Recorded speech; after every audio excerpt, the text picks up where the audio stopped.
Hey, what's happening YouTube? Rod J back again to take a look at another beer. Thanks for swinging by to check out another video. Going to take a look at one today from out of Comstock, Michigan from Bell's Brewery. This is going to be the Oatsmobile Ale. Have not had this one before, but I've heard a lot about it, of course. They've had a pretty good marketing push on it. Finally got a chance to sit down and take a look at it and want to see what it's all about. So let's get this baby open and get it into a glass and let's take a look.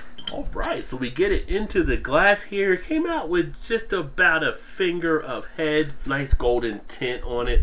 Out of the light, it's kind of got more of that darker sunset color. And you can see the head is actually down to a half finger right about now, which is pretty much a white head, but it is dissipating at a pretty good mode of speed.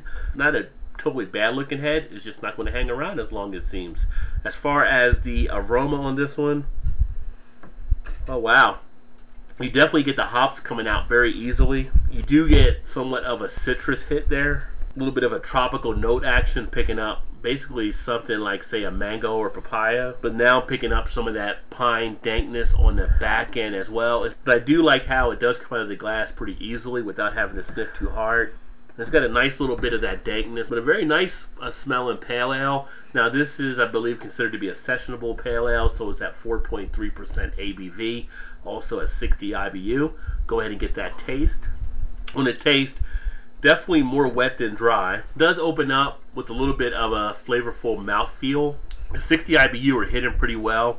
You do feel the bitterness slightly to the front of the tongue, but not really as heavy as you would expect at 60 IBU. On the back end, it's got kind of just a wet ending, not really dry. It's got a nice, I guess you could say, juiciness with it, in that it's just very wet. It's not really much of a dry texture there. As far as going down, it actually does go down smooth, and the duration of the finish, flavors do seem to kick around for a little bit, so nothing wrong there along those lines. Not getting much mouth tingling sensation inside. Like I said, the texture does have a little bit of that wateriness effect, which I'm not a huge fan of. You know, it's called Oatsmobile, and it's brewed with oats, but I'm not getting much of an oat taste out of it. So on the bottle they talk about aromatic, approachable, unique, intriguing, happy-go-lucky, full-bodied, and we're not just talking about the horse. It's definitely a light to medium body on the mouthfeel. I mean, it's your typical pale ale. Nothing really special really jumps out about this one. The carbonation sits okay on the palate, not too overcarbonated.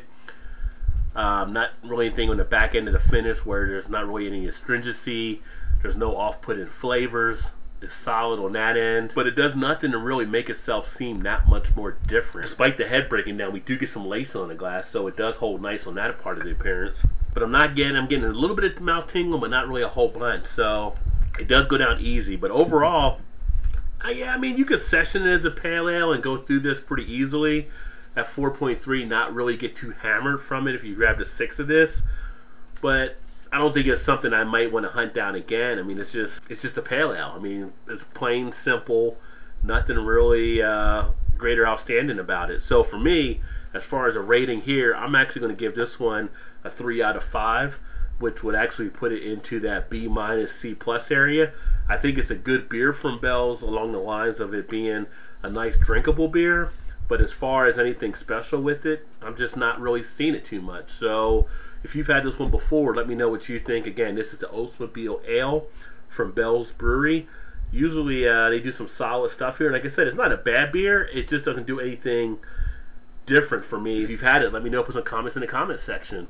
But thanks for swinging by. Check out another video. Look forward to catching you on the next one. As always, please remember to like, comment, subscribe, share, all that good stuff. And I'll see you next time. Keep drinking good craft beers. Cheers.